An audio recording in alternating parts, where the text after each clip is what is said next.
before we dive in, make sure to hit subscribe and share your thoughts in the comments.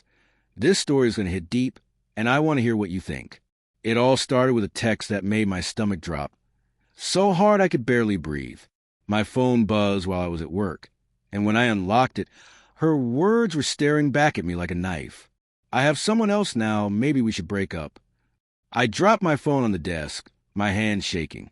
I blinked at the screen, hoping it was some cruel joke, some autocorrect nightmare.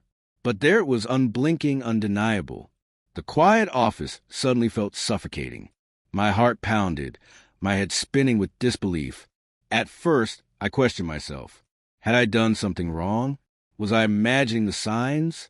Over the past few months, there had been little things. Her phone lighting up and disappearing too quickly. Unexplained silences when I called. Casual mentions of plans with friends that didn't quite add up. I'd pushed the doubt aside. I trusted her. Or at least, I wanted to. Then came the missed calls. She'd been working late, she said. Then she started getting defensive whenever I asked simple questions. Don't worry about it, she'd reply, a little too sharply, a little too quick. I began replaying every moment in my head. The way she smiled at her phone, the quiet sighs when I walked into a room, the way she seemed distant.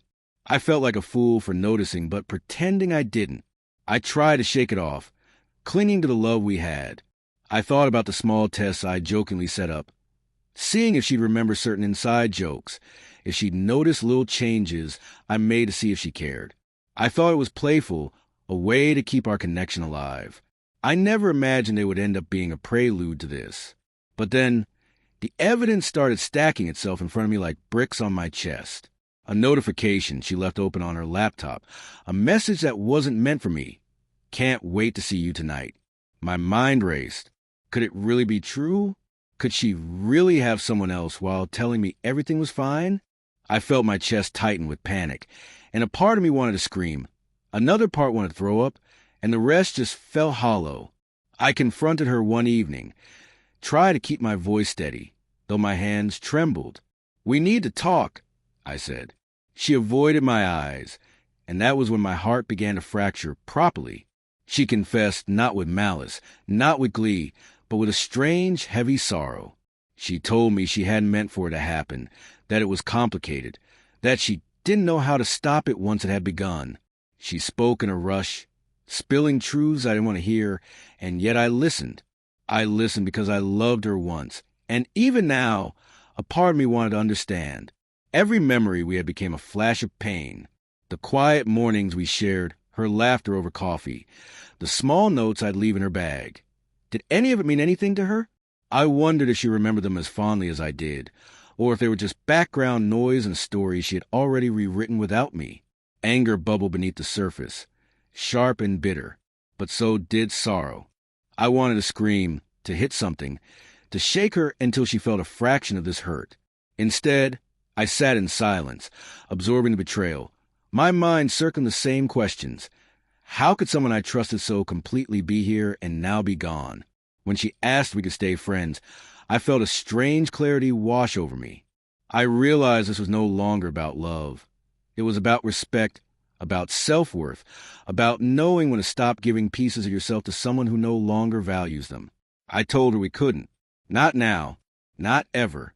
I gathered my dignity, and with every word, a weight lifted from my chest, replaced by something quieter but stronger, resolve.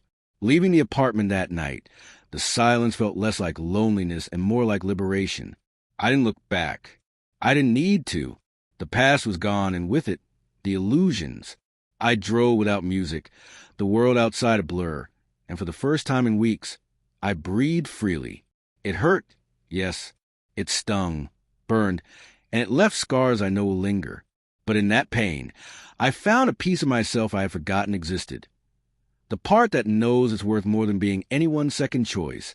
The part that can survive heartbreak without losing integrity. We all have tests in life, moments that reveal who people truly are. I had mine. She had hers. And while it hurt more than I could have imagined, I walked away with something no betrayal could take. My sense of self, my quiet strength, and the understanding that love doesn't always come with fairness. But we still deserve to find it in honesty. So hit that subscribe button if this story resonated, and let me know your thoughts in the comments. Have you ever faced a betrayal like this? How did you find your strength afterward? I'd love to hear your experiences.